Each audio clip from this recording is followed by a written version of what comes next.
Pozdravujem ťa, pútnik internetu. Tvoje oči práve urobili najväčšiu chybu svojho digitálneho života. Vstúpil si na miesto, kde zdravý rozum zanechal rozlúčkový list a utiekol cez okno. Miesto, kde všetko dáva zmysel, len keď si pritom oblečený ako jogurt.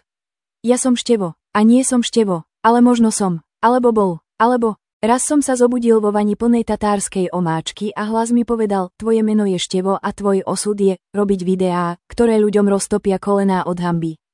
A tak som poslúchol, lebo ten hlas bol moja babka. Ale nebola tam, ale bola. Na tomto kanáli zažiješ 12-hodinový livestream, kde sa pozerám na zemiak a snažím sa ho presvedčiť, že je televízor. Videá, kde každých 7 sekúnd zaznie výkrik, mačka je stena, bez kontextu. ASMR škrabania papuče o koberec s pozadím znievajúceho grgania. Návod na to, ako si spraviť tetovanie pomocou kečupu a želania. A samozrejme, videá, kde len sedím a pomaly jem suchý rožok, kým ma kamera pozoruje ako vláda tvoje súkromie. Toto nie je kanál pre bežných ľudí. Toto je kanál pre tých, čo sa rozprávajú s kefou na vlasy. Tých, čo si dávajú mená svojim ponožkám a vedú s nimi podcast. Tých, čo si myslia, že slovo kompot je tajný kód do alternatívnej reality. A hlavne tých, čo pozerajú toto video a pýtajú sa, prečo som ešte stále tu. Odpoveď je jednoduchá, duševné prázdno hľadá domov. Pravidlá tohto kanála, každý nový odberateľ dostane imaginárneho psíka menom Marcel. Ak video dáva zmysel, nahlás to. Ide o chybu. Všetky zvuky vo videách sú legálne nahraté na okno počas dažďa a plaču. Každé like znamená, že si oficiálne stratíš chuť do normálneho obsahu.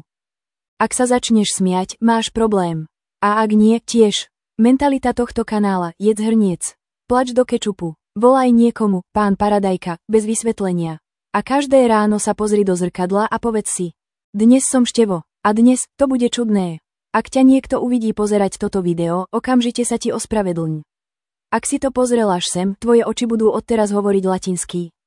A tvoje kolená začnú komunikovať v morzeovke. Gratulujem. Práve si bol digitálne adoptovaný do mojich mentálnych nočných môr.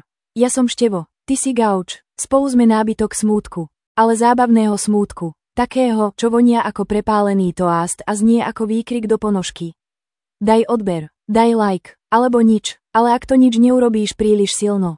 Objaví sa ti v skrini mačka menom Daniel, ktorá vie recitovať Shakespearea odzadu.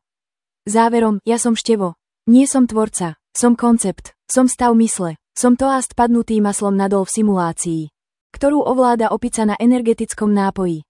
Vitaj na tomto kanáli, tu sa nič nedeje, ale deje sa to všade. Ak sa niekto pýta, čo si dnes robil, povedz len Made with ChatGPT.